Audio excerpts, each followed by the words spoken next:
Palma 90 presenta Médicos en la Radio. Muy buenos días, queridos amigos de Médicos en la Radio. Hoy un día precioso, 2 de abril, ya a aproximadamente 2 semanas de la Semana Santa, la Semana Mayor, como le dicen los cristianos. Le damos la bienvenida al doctor Jay Olley y al doctor Roberto Espinosa, que nos acompañan el día de hoy. Este espacio llega a ustedes gracias a la clínica dental número 1 de todo el sur, NACLINI. Contamos con nuestro propio laboratorio dental, con tecnología más avanzada de toda la región para asegurar el mejor trabajo dental en el menor tiempo posible. Haz tu cita hoy llamando al 5858. NACLINI, todo en odontología. Médicos en la Radio también llega a ustedes gracias a la farmacia Vignali. Laboramos de lunes a domingo y día feriado. Farmacia Vignali, el servicio siempre para tu salud. Pues bueno, reiterar los buenos días a todos los radioescuchas en este espacio tan importante como este programa que es Médicos en la Radio, que va justamente dirigido a ese público ávido de conocimiento, de salud, y que tiene como objetivo fundamental, primordial sobre todas las cosas, llevar la salud hasta sus hogares, orientarlos acerca de las formas correctas de dirigirse a nuestro Servicio Nacional de Salud y pues conocer sobre algunos cambios y algunas patologías que pueden aparecer en el transcurso de su vida de forma general. Jai, en el día de hoy se celebra el Día Mundial de la Concientización sobre el Autismo. Este día se fomentó en el año 2007 por las Naciones Unidas. Para ver para aumentar la diversidad, para una mayor integración con las personas autistas, pero 17 años después se ve una gran brecha, principalmente en nuestro sistema de salud, en la integración de las personas autistas. No hay el apoyo estatal ni el apoyo de ninguna de las organizaciones para que estas personas se puedan integrar de una forma adecuada y correcta a la sociedad. También nosotros llevamos ya 2 meses y pico denunciando que nuestro hospital regional universitario Jaime Mota no cuenta con tomógrafo. Seguimos mandando los pacientes a Neiva, salvo que pueden morir en el camino o agravar su situación de salud. Y también nuestro hospital Jaime Mota tiene otro gran problema, que es el problema eléctrico. El hospital ya tiene aproximadamente 2 semanas, 3 semanas sin aire acondicionado. Un hospital que fue remozado y entregado en el año 2020 por el presidente saliente Danilo Medina, y en el día de hoy todos los aires están dañados. La dirección médica del hospital Jaime Mota está ya hasta el cuello, está apretada porque ha tenido que comprar muchísimas tarjetas. El otro día en su oficina me enseñó una caja de tarjetas que tiene la directora y me dijo: solo tengo estas aquí para el que viene a ver, vea cuál es el problema que yo tengo. Comprando tarjetas diario, tiene que estar comprando tarjetas. No aguanta más, es un problema que tiene que resolverlo, como igual el problema del tomógrafo tiene que resolverlo ya el director del Servicio Nacional de Salud, que se acuerde de nosotros, que se acuerde del hospital Jaime Mota, que es el hospital de referencia regional de la región 4, ahora región 6. Este es un hospital que nosotros lo necesitamos. Si el hospital no está funcionando bien, lamentablemente va a sufrir mucha gente en nuestra región. Así es, y la dirección junto con el servicio regional también han hecho todas las diligencias pertinentes para que esto se resuelva, pero lamentablemente a veces estar alejado del centro económico nacional le dificulta mucho las cosas, porque el problema eléctrico es un problema de suma importancia que hay en el hospital, que no es solamente interno, es un problema de capacidad del hospital. Entonces el consumo del hospital está muy por encima de la capacidad de generación que tiene desde lo que le entra de energía, y eso ha traído que la dirección haya tenido que gastar una gran cantidad de dinero en mantenimiento que no estaban programados, sino de una forma provisional, y eso esperemos que esté resuelto ya prontamente, porque ya esa cotización fue licitada y esperemos que sea ganada y nuestro hospital tenga prontamente resuelto el problema energético. En el día de hoy tenemos un tema muy interesante. El doctor Harry, que es ginecólogo oncólogo, pero con una vasta experiencia en los temas de ginecología, obstetricia también. Él en el día de hoy nos trae anemia y el embarazo. El embarazo trae muchísimos cambios y nuestras mujeres no escapan a esta condición que se le agrega durante el transcurso del embarazo. Así es. Creo que es un tema bastante importante de tratar, puesto que nuestra población latina de forma general tiene gran predisposición a la malnutrición y por ello, además, por consiguiente, la anemia, que es un problema muy subvalorado durante el embarazo. La anemia, como bien sabemos, es una patología que está dada o se conceptualiza como la disminución de la masa eritrocitaria, que puede estar inducida por naturalezas heterogéneas y multicausales. Cuando me refiero a naturalezas heterogéneas y multicausales, me refiero a que existen disímiles causas de la anemia, no solamente en el embarazo, sino en todas las etapas de la vida. Es válido mencionar que en el embarazo sobre todo, casi siempre está aunada a un déficit carencial, sobre todo a un déficit en el aporte de hierro, que es un ion fundamental para la eritropoiesis, como bien sabemos, y que en el embarazo, a medida de que van ocurriendo cambios fisiológicos, pues la demanda de este ion tan importante se va haciendo más exacerbada, o sea, van aumentando los requerimientos de hierro. Es importante este tema porque muchas veces hay muchas mujeres que tienen patologías asociadas al embarazo y otras que no son tan asociadas al embarazo, sino que persisten antes de y se ven agudizadas durante el proceso de gestación, y casi siempre o muchas veces la base de detonar este tipo de patologías o este tipo de complicaciones simplemente es una anemia. Entonces, es un tema que traemos acá a colación con el objetivo de hacer conciencia de lo importante que es una buena alimentación, sobre todo en el embarazo. De forma general, en todas las mujeres que entran en etapa reproductiva, todas las adolescentes que entran en la etapa esta de pubertad, es importante desde ese momento hacer profilaxis de la anemia o contra la anemia, con el objetivo de que cuando éstas entren a una etapa reproductiva o entren al embarazo, entren con requerimientos de hemoglobina adecuados. Me gusta, Jay, que haya mencionado ahí que es un problema mayormente carencial. Cuando hablamos de embarazo y todas las patologías que convergen con él, nos enfocamos mucho y la política se enfoca mucho en la consulta prenatal. Pero no tenemos que ir más allá, porque nosotros tenemos que hacer política para que nuestros niños y niñas tengan una alimentación balanceada desde los primeros años de vida, desde el inicio de su vida. Porque el cuerpo humano no es una máquina que inicia hoy. El embarazo, la mujer se va preparando desde su primer inicio de vida. Entonces, esa historia de la mujer tiene que ver mucho con el momento del embarazo, porque usted tiene una historia carencial de micro y macroelementos desde su alimentación inicial. Usted llega a un embarazo mayor, lamentablemente en esos días, 13, 14 años, esos déficits usted no lo va a corregir en una consulta prenatal por más que usted quiera. Así es. Ya ese problema está ahí estructurado. Entonces, debemos de enfocar nuestra política pública en esa dirección también.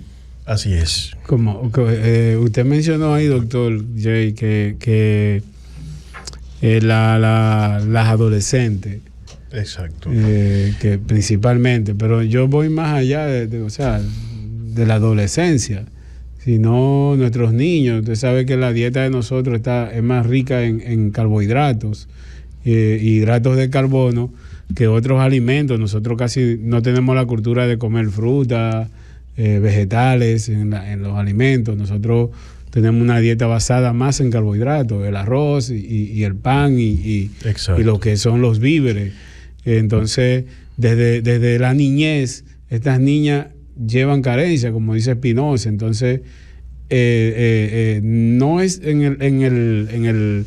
cuando es adolescente, sino hay que tratar, de forma general, sí, claro, de forma general, tratar de que nuestras niñas tengan una hemoglobina y un hematocrito adecuado para cuando lleguen la edad reproductiva y cuando finalmente vayan a embarazarse. Así es, mira, pues yo digo que pues de ahí la importancia de este tema, que es un tema que rompe lo puramente médico y tiene un trasfondo político y social, ya que cuando vemos es algo que está aunado a todas las esferas, analizando al ser humano como un ser biopsicosocial, en el cual confluyen estos tres factores tan importantes como lo biológico, lo psicológico y lo social. En ese sentido, pues bien como ustedes plantean, las etapas primarias de la vida van a tener una importancia significativa en cómo se desarrolla la adultez. Muchos problemas de la infancia, pues simplemente se exacerban a medida que vamos avanzando en edad. Justamente estas niñas que van a entrar a la pubertad, a la adolescencia, van a comenzar con el periodo menstrual en el cual se pierde sangre y pues esto hace que la masa eritrocitaria en las mujeres sea menor a la de los hombres, porque ellas periódicamente tienen de forma fisiológica una pérdida hemática, ¿verdad? Entonces, en ese sentido, la alimentación, como bien dice, tiene que ser reforzada en la infancia. Una buena alimentación debe proporcionar aproximadamente 14 miliequivalentes de hierro elemental. Y de esos 14 miliequivalentes de hierro elemental, solamente el organismo es capaz de reabsorber de 1 a 2 miliequivalentes. Lo que significa que si tú tienes una dieta con un déficit de elementos que aporten hierro hemínico y no hemínico, cuando me refiero al hierro hemínico y no hemínico, me refiero al hierro que aportan los vegetales y al hierro que aportan las carnes, ¿verdad? Sí. Entonces, sí, porque es importante que la población conozca de que no solamente las carnes aportan hierro.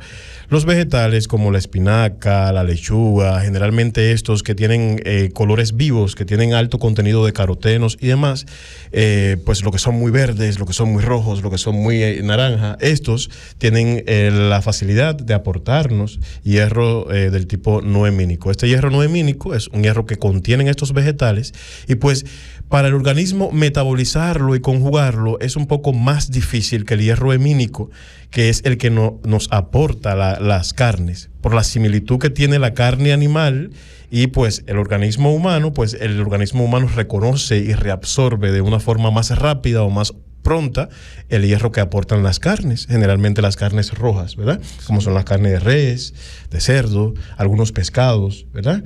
Entonces, es importante que la población se llame a capítulo a una dieta adecuada y balanceada que tengan estos micronutrientes para afrontar o para preparar a su hija, a su infante, a su adolescente en sentido a embarazos venideros y pues no crear ese estrés cotidiano que se crea en ese hospital por el déficit de sangre, porque la paciente está anémica. Yo diría que más del 70% de la población de embarazadas de este país cursa con una anemia, que no precisamente es la anemia fisiológica que induce el embarazo, porque como ya sabemos y habíamos dicho anteriormente, el embarazo va demandando de aumentar los requerimientos del consumo de hierro. Y es ahí donde hay una labor social importante, una labor prenatal importante, donde el médico y la familia tienen que apropiar a esa nueva embarazada de esos micro y macroelementos que mejoren su hemoglobina. Aparte de la alimentación, Jay, ¿qué otro mecanismo puede utilizar la población general, mayormente la mujer, ya cuando está en edad reproductiva, para poder apalear un poco esos déficits que carece? ¿Qué otro mecanismo pueden después se pueden acatar? Exacto. Existe un programa muy importante que eso funciona a nivel internacional, que es el programa Moser, que está encaminado a suplir medicamentos que mejoran el estado hematínico en esa adolescente para que ella se enfrente a la etapa reproductiva de mejor forma. En ese sentido, pues creo que este programa tiene una importancia crucial, puesto que es más un problema comunicativo o comunicacional, ¿no? Que en el cual uno apropia a las personas de herramientas desde el punto de vista intelectual, que sepan, que escuchen, que creen conciencia sanitaria y de salud, evidentemente, de que esas adolescentes siempre es bueno suplementarlas con medicamentos que mejoran su estado hematínico, comprarle sus vitaminas, hierros, su vitamina C que favorece la absorción del hierro, la alimentación, o sea, que pueda estar calzada por la ingesta de cítricos y vitamina C que favorece la absorción del hierro que está inmerso en esos alimentos, acompañar, o sea, crear una conciencia desde el punto de vista alimenticio, si es la palabra correcta. Y eso es parte de la estrategia de atención primaria, porque eso es un programa que tiene que ser integrado, integrado, pero tiene que ser seguido en atención primaria. Así es. Por eso es que toda la persona desde su niñez debe tener un chequeo regular, está definido por etapa, cada qué tiempo tiene que hacerlo, y en esos chequeos el médico tiene que inducir mayormente a la mujer para ir preparándose para su edad reproductiva, para tener esos suplementos que están disponibles en atención primaria, y es algo específico de atención primaria. Claro. Eso es parte del trabajo elemental de atención primaria. Así es. Entonces, otro de los elementos que diría yo que no se explota en la atención primaria. Mira, cuando nosotros hablamos de atención primaria, quizás los médicos de atención primaria que escuchen se atosigan y se hostigan y dicen, bueno, pero es mucho trabajo. Pero no, existen muchas fortalezas desde el punto de vista social que un médico familiar puede utilizar como herramienta para hacer llegar la comunicación correcta al paciente. Existen escuelas que pueden promover círculos de interés con los mismos niños de la escuela. O sea, promover de una forma didáctica la salud y los buenos hábitos, no solamente alimentarios, sino los buenos hábitos sociales en cuestión a conducta sexual, en conducta social, al riesgo de accidentes. Yo creo que la base o la célula primordial para corregir todos estos elementos que llevan al traste muchas veces con la vida de las personas se resuelven en la atención primaria de salud. Pues mira, una reseña importante y pequeña es que yo vengo de un país, evidentemente, donde prima, o sea, Cuba, donde prima la atención primaria sobre todas las cosas. Un país que tiene muchas carencias desde el punto de vista médico en cuestión a suministros y demás, pero con un potencial que radica justamente en la atención primaria. Y tú vas a una UNAD, a un consultorio de Cuba, y te vas a dar cuenta de que materialmente ahí no hay nada. Existen solamente herramientas básicas para que el médico pueda promover salud. Y de una forma u otra funciona como si fuera del primer mundo. ¿Por qué? Porque el médico utiliza precisamente este tipo de herramientas. Me acuerdo que se hace un día a la semana, se llama deslizante, que el médico va e interactúa con la comunidad, da explicaciones de charla educativa sobre los problemas que afectan más su área de salud, promueve en las escuelas círculos de interés, hablando de la alimentación, hablando de todo, o sea que de una forma u otra apropia a la sociedad de esas herramientas importantes. Entonces, para no dilatarnos o irnos en sentido a otros temas, haciendo énfasis en el tema principal, es válido que la población conozca y sepa que la anemia no se puede subvalorar, que la anemia no solamente es causante de muerte en el posparto si una paciente sangra de forma abundante o tiene una hemorragia posparto, sino también que es causante de alteraciones congénitas, de abortos, de infecciones en el embarazo, de infecciones puerperales. Además de eso, complicaciones obstétricas que pueden derivar precisamente como la hemorragia. La anemia puede ser causa y consecuencia. Evidentemente, como hay una disminución de todos los elementos de la sangre y con ello las plaquetas, pues una paciente anémica es candidata a sangrar. Sí, no, y también o sea, aparte de las complicaciones maternas, existen las complicaciones en el niño, en el feto, que Exacto. puede acarrear con malformaciones congénitas, bajo peso al nacer, retraso del crecimiento, claro, y muchísimas otras retraso en el desarrollo psicomotor, sí, y aprovechando el marco de esta etapa del autismo, pues el autismo, claro, evidentemente, ¿me entiende? Entonces, de una forma general, yo diría que la anemia en el embarazo es un detonante de muchas entidades que la gente subvalora. La gente, tú le dices, tiene anemia y lo coge con una tranquilidad, con una paz. De hecho, o sea, yéndonos un poquito atrás ahorita, cuando hablábamos de la niñez, que nuestros niños mayormente tienen anemia. Es una anemia que la mamá es como si fuera genético, como si fuera transmitido de una madre a hijo. Sí, y es desde el útero realmente que viene toda esta carencia. Y vemos estos niños que no crecen, que no aprenden mucho en la escuela, que no se desarrollan bien, que su cerebro no se desarrollan bien. Entonces, es básicamente esto. El problema base de la anemia. Es la anemia. Exacto. Y tú ves que crean en el embarazo un crecimiento intrauterino retardado. Son niños que no crecen, no alcanzan su potencial intrínseco de crecimiento, se mantienen pequeñitos. Te das cuenta de que la madre, en vez de ganar peso, empieza a perder peso porque los niños demandan de los requerimientos y lo poco que se alimenta, si se alimenta mal, pues el niño trata. Yo siempre he dicho que el niño es un parásito, que se va a alimentar de lo que sea. El embarazo es un estado fisiológico, pero es un estado fisiológico que lo separa de lo patológico es una línea bien angosta, una línea bien fina, lo que separa lo fisiológico de lo patológico en el embarazo. Y pues eso, cuando uno lo analiza, suena feo el contexto, como lo voy a decir, quizás por ser oncólogo, ¿no? Pero el embarazo, cuando uno lo analiza a gran escala, es un síndrome tumoral de crecimiento rápido y exagerado. En 9 meses ese útero crea unas dimensiones tan grandes. En 9 meses ocurre o se cambia toda la red vascular, aparecen vasos de neoformación, que es típico de los procesos oncoproliferativos del cáncer. Se producen vasos nuevos, hay un tumor que está creciendo de forma exagerada, que demanda de los requerimientos nutricionales de uno, que te anemiza como te anemiza el cáncer. O sea que cuando tú lo analizas, la connotación y la forma de desarrollo es algo complicado. Entonces, lo único que nos queda es justamente eso. Yo tengo una anécdota con un profesor. Cuando mi esposa salió embarazada, me pregunta, ¿qué tú haces aquí en el hospital? Y digo, no, que traigo a mi esposa. Y le digo yo, tiene un tumor. Y dije, ¿un tumor? Miércoles, Erasme, ¿qué pasa, concho? Tan obvio. Yo le digo, no, un tumor de 9 meses de evolución. Está embarazada, doctor.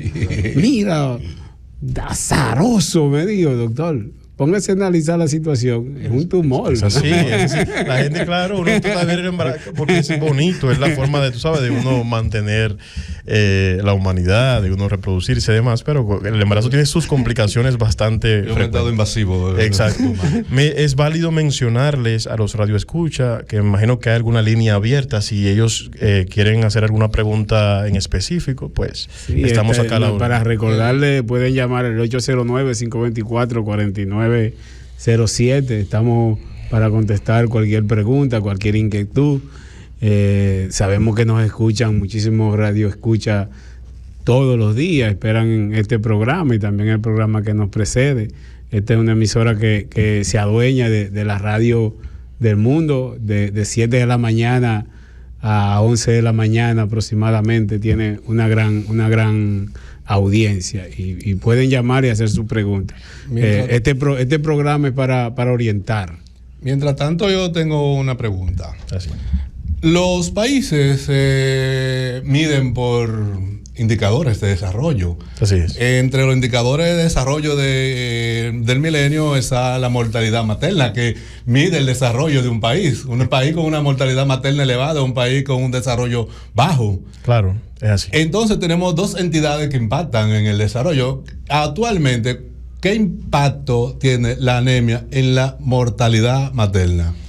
Pues en forma estadística, en forma general. Pues mira, eso para mí siempre ha sido un tema contradictorio de expresar, sobre todo en este país. Bien, porque irónicamente, para mí es bastante curioso ver que este país, que es uno de los países de Latinoamérica que más apunta al desarrollo desde el punto de vista económico y ha tenido un crecimiento significativo en cuestión a economía hablando, ¿no?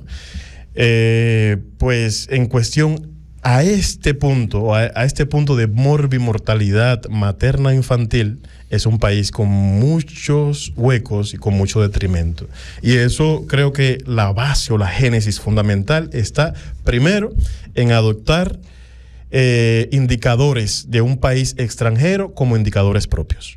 Eso para mí es la génesis del problema de República Dominicana en cuestión a morbimortalidad. Si lo llevamos a una tasa, casi todas las pacientes que se complican o que tienen complicaciones de morbimortalidad materna-infantil, casi todo es la población haitiana, que no es en sentido a regionalizar, porque a fin de cuentas yo soy un extranjero igual acá en este país, pero es válido mencionar de que esta población en especial tiene déficits carenciales desde el punto de vista de hemoglobina, hablando de la anemia precisamente, casi yo diría más del 90% de la población haitiana que llega a nuestras instituciones son pacientes con anemia severa, con manejan un hematócrito y una hemoglobina que está por debajo de 7 generalmente. Son pocas las pacientes haitianas que yo en mi experiencia laboral en este país he visto con una hemoglobina que supere los 11 miligramos por decilitro. Y perdona que te pongo un pie, a veces nos sorprende que están caminando, a veces con 2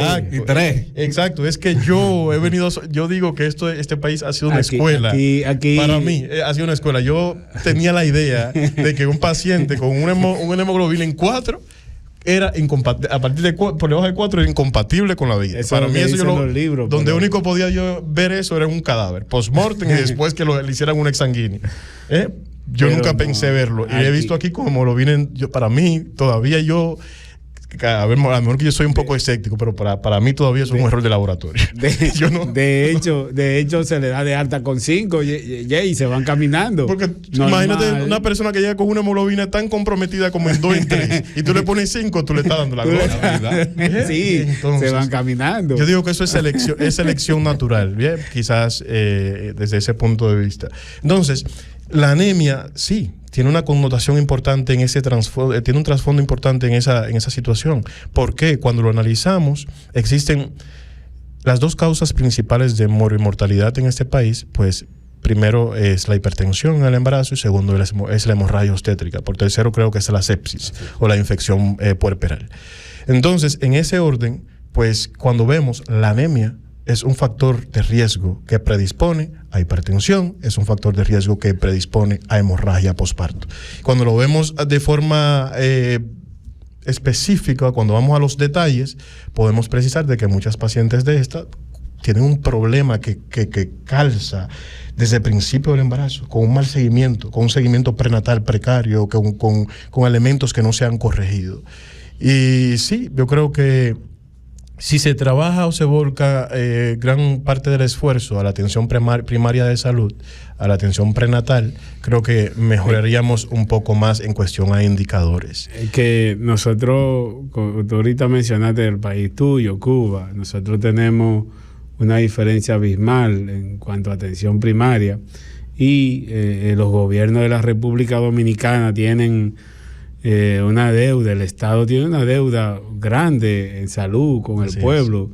Nosotros tenemos aproximadamente 22 años que entró la Ley de Seguridad Social, que la aprobaron, la promulgaron y que entró en el 2007 y fue ya como un boom que iba a ser la panacea, pero hoy en día no es la realidad. Nosotros tenemos unidades de atención primaria que quizás están más equipadas que los centros de Cuba, como tú dijiste ahorita, pero no hay el personal adecuado, no hay, porque muchas de nuestras unidades de atención primaria o centros de primer nivel, como le llaman ahora, están ocupados por médicos pasantes, que son médicos que están buscando insertarse salen de la universidad y no tienen el conocimiento suficiente son estudiantes de medicina, son estudiantes, no tienen ni siquiera ese 4. Para regir. O sea, no tienen el conocimiento, no tienen un tutor ahí que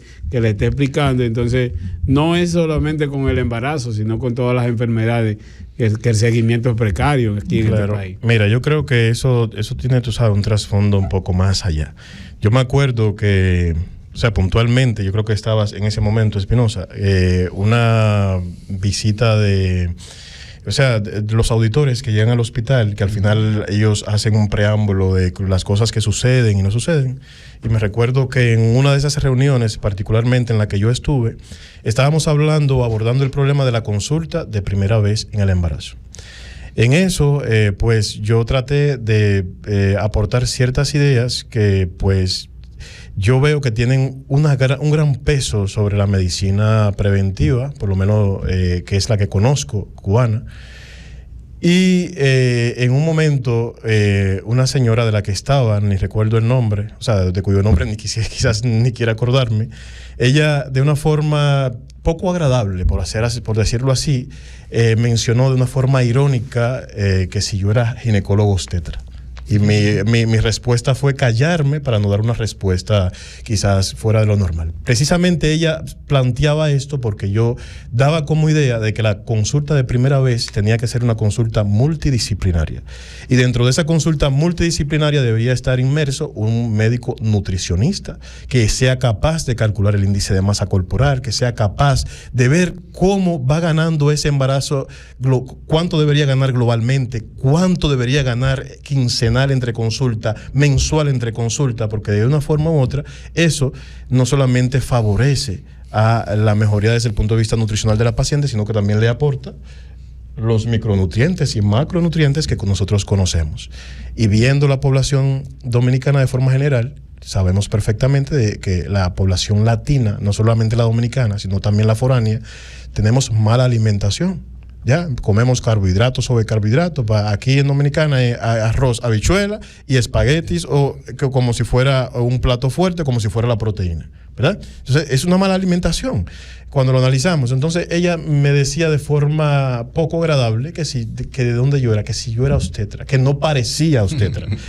Una persona que quizás no ha tenido el conocimiento de todo el sacrificio que hay detrás de esa persona que está proyectando una idea que para nada es descabellada, pues es mejor criticar, es mejor evadir, es mejor ridiculizar que buscar una solución viable a veces. Entonces yo lo veo que de forma general, no siempre, el problema a veces es un problema social, es un problema de abrir la mentalidad, es un problema de expandir el conocimiento y ver todos los frentes. Entonces, lo primordial en esto es crear una conciencia social y médica sobre todas las cosas, de que la embarazada es una paciente más, es una paciente que, porque sea embarazada, no solamente es del obstetra.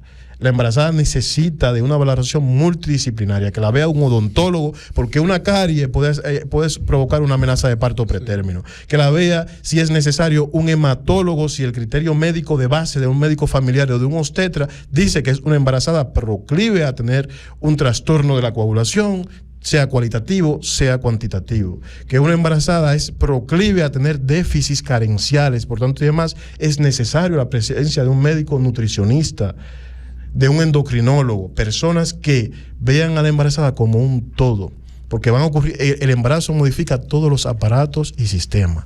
La masa eritrocitaria primero, alrededor de las 20 semanas hay un cambio brusco de la masa eritrocitaria. Esta disminuye fisiológicamente porque el plasma aumenta 3 veces más. Entonces induce una anemia fisiológica de naturaleza. Por tanto y demás, la oxigenación, la perfusión, todos esos elementos se ven de una forma u otra comprometidas porque yo estoy tratando de suplir a otro feto que yo tengo. Entonces ahí es donde entra el médico nutricionista. Yo te voy a proporcionar los micronutrientes necesarios.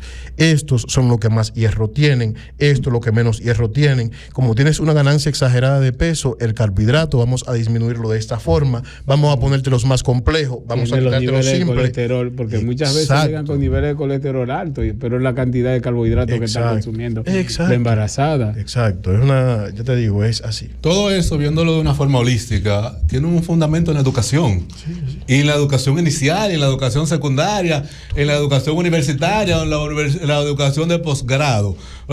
Y lo llevo y traigo eso aquí, traigo un mito que tenemos mayor, no sé si en otra parte de Latinoamérica o aquí en Latinoamérica, que la mujer embarazada tiene que comer doble para ella y para el niño. Oye, es un mito. Entonces, ¿qué pasa? La mujer dice, no, yo me estoy alimentando, yo estoy comiendo bien, yo estoy bien alimentada, no tengo anemia. La ve y le dice, no, mire, usted tiene un 9 de hemoglobina, usted tiene un 30 y tanto de hematócrito, usted hay que revisar su alimentación. No, pero es que yo me como un plato de eso, pero usted está comiendo carbohidratos para sobrealimentarse. Entonces está aumentando de peso y eso, además de la anemia, el aumento de peso, viene la preeclampsia también. Usted tiene dos factores que va a incidir en un aumento de la mortalidad en usted. Así es. Además viene la obesidad, que también es otro factor. Totalmente es así. Bien, y hay una pregunta. ¿Y cuáles son los niveles adecuado de hemoglobina y de hematócrito que tiene que tener una mujer embarazada? Pues bueno, una mujer embarazada debe manejar niveles hemáticos que oscilen entre 11.5 y 12 miligramos por decilitro aproximadamente. Por las mismas características fisiológicas de la mujer, sabemos que ella maneja una masa eritrocitaria menor que la de los hombres. Ya cuando hablamos de una hemoglobina por debajo de 11.2, estamos hablando de una anemia en una mujer. ¿Ya? Y esto es por la fisiología propia del embarazo. Decía que en una etapa del embarazo se expande mucho el plasma y eso evidentemente hace que caiga la masa eritrocitaria. Y pues la hemoglobina normal que debería manejar una paciente es por encima de esos valores referenciales. Ya cuando está por debajo de 11, o sea, de 10 a 11, estamos hablando de una anemia ligera. Cuando estamos hablando de 8 a 10, por así ponerlo, estamos hablando de una anemia moderada. Y cuando estamos por debajo de 8, según algunas bibliografías por debajo de 7, estamos hablando de una anemia severa. ¿Ya? Entonces, en dependencia de esto, van a ser los requerimientos de hierro heménico o de hierro elemental que necesite la paciente. Normalmente, en todo el embarazo, de forma global, una embarazada debe ganar aproximadamente entre 700 y 1400 miliequivalentes de hierro elemental. Eso equivale aproximadamente a un consumo de hierro elemental de aproximadamente entre 4 miliequivalentes en los primeros 2 trimestres del embarazo, y eso se exacerba o aumenta en el último trimestre del embarazo a 6, ya aproximadamente. Entonces, en ese sentido, pues, ¿qué es lo que hace o qué es lo que ha traído la población médica a capítulo? Pues aportarle aproximadamente 100, o sea, entre 80 y 200 miliequivalentes de hierro elemental, porque sabemos que no todo se absorbe, ¿verdad?, con esa misma facilidad a la paciente. Entonces, acá lo que nosotros tratamos de vitaminas prenatales, y acá se utiliza el sulfato ferroso. Sí, nosotros en nuestro país utilizamos el gluconato ferroso, que aportan igual la misma cantidad de hierro, de miliequivalentes de hierro. Entonces, de forma general, es esto: tratar de mantener una embarazada con los suministros necesarios de hierro y los requerimientos por día, para que ésta, pues, pueda afrontar. En dependencia de las cifras de hemoglobina, uno va a ir con tendencia a aumentar esta ingesta de hierro o no, apropiándola de medicamentos que pues mejoren este tipo de elementos. Pero lo principal, volvemos y decimos, es la dieta. Por encima de todo, lo principal es la dieta, ¿ya?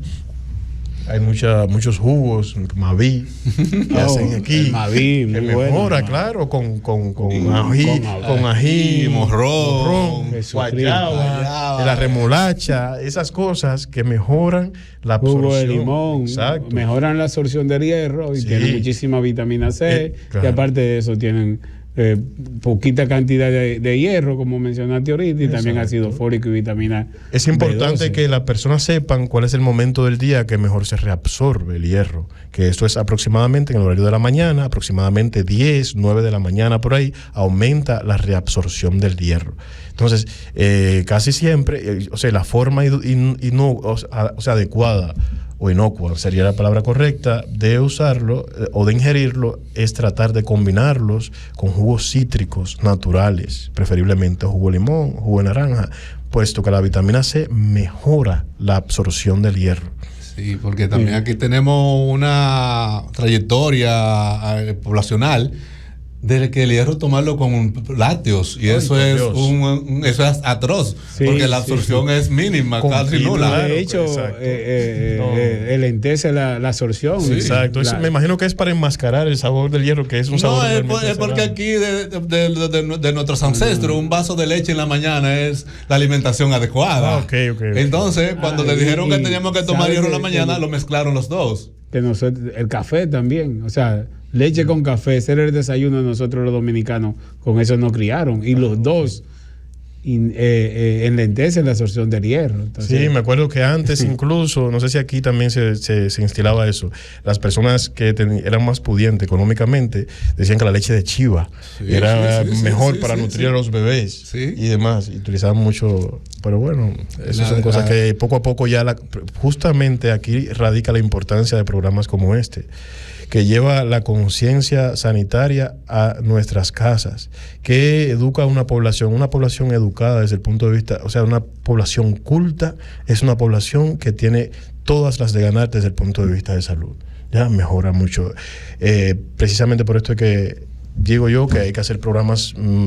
Yo creo que nuestros medios de comunicación se han abarrotado de un consumo de programas que no aportan nada.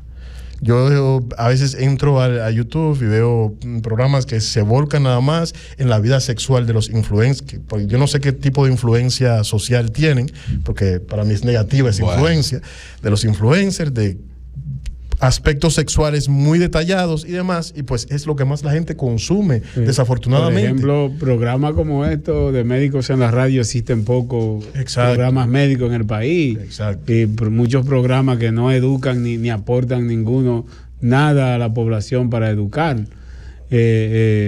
Nosotros estamos carentes de educación, o sea, es de educación desde la escuela. Claro. Y hoy en día estas personas influencers son las que mayormente consumen nuestros jóvenes. Claro, igual que ha llegado el advenimiento de la medicina digital.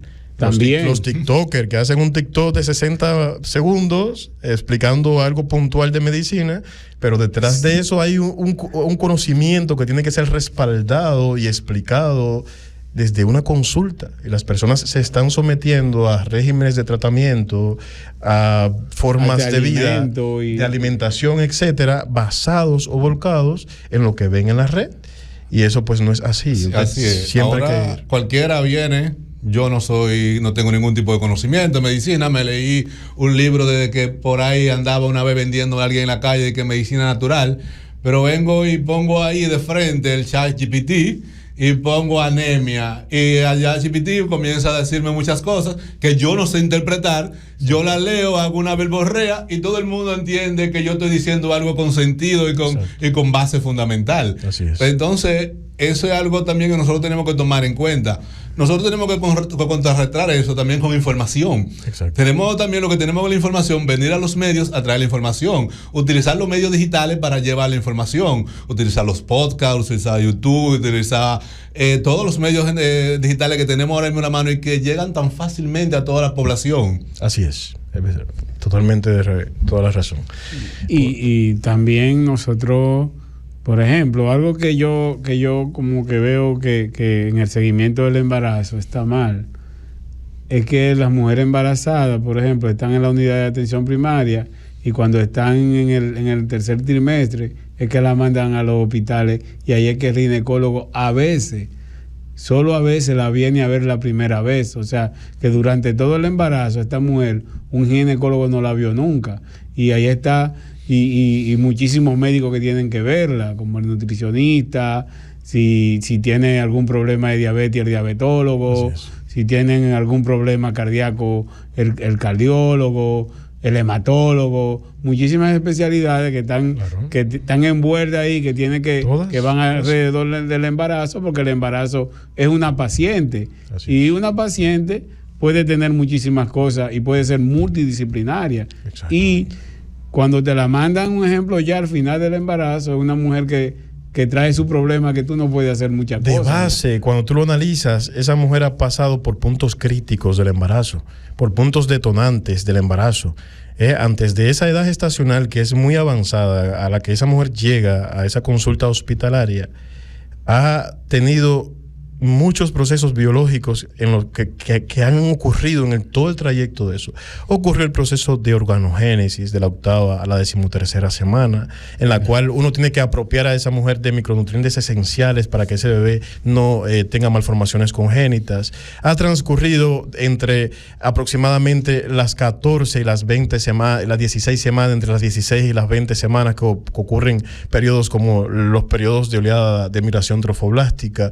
Ha transcurrido entre las 24 y las 26 semanas, que es el punto detonante de la diabetes gestacional, porque prolifera, aumenta el lactógeno placentario y aumenta el riesgo de diabetes gestacional, y la paciente puede estar hiperglicémica y causar un óbito fetal tardío en una paciente con esa edad gestacional, para que entonces a las 30 y tantas semanas cojas una mujer con un lecho vascular totalmente deteriorado, una mujer altamente candidata a sangrar en el transquirúrgico, una mujer con la alta posibilidad de eclampsia lactancia porque tuvo un trastorno hipertensivo no diagnosticado o mal diagnosticado en el embarazo. O tuvo infecciones vaginales, claro, o infecciones renales también. Exacto, no la vio un urólogo o un nefrólogo a tiempo. Entonces, todas estas son enfermedades que la mujer embarazada trae, que al final y al cabo van en contraste a lo que es su salud durante al final del embarazo. O sea, que nuestras mujeres embarazadas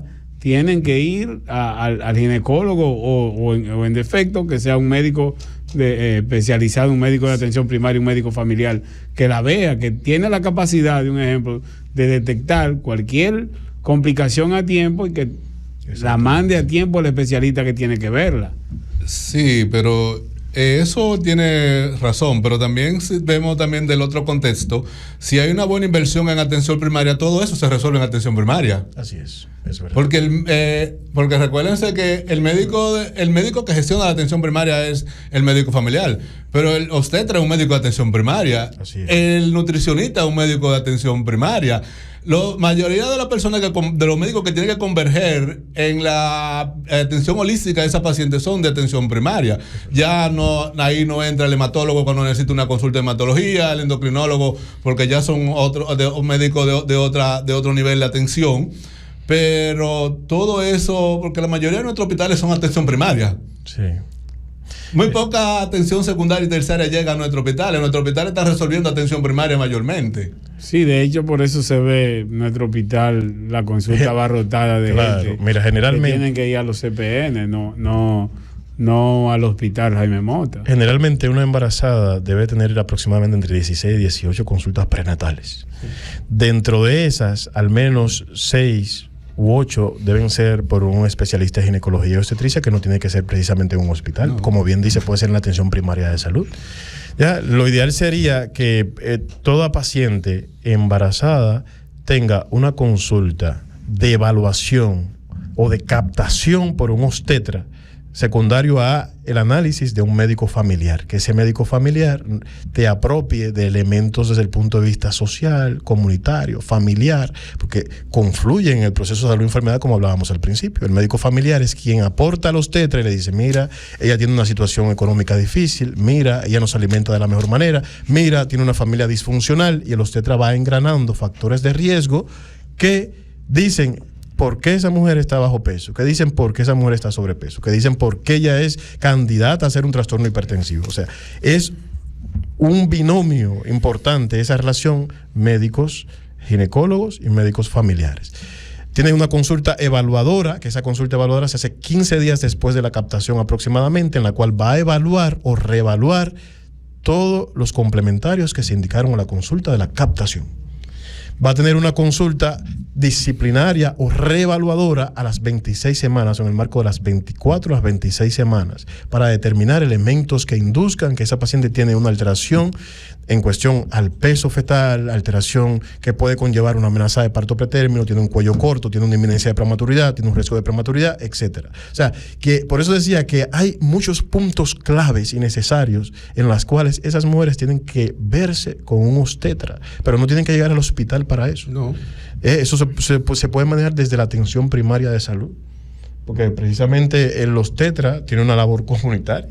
De hecho, el hospital que tiene el título de tercer nivel, entre comillas, se convierte muchas veces en hospital de primer nivel, mayormente. O sea, mayormente es un hospital de primer nivel.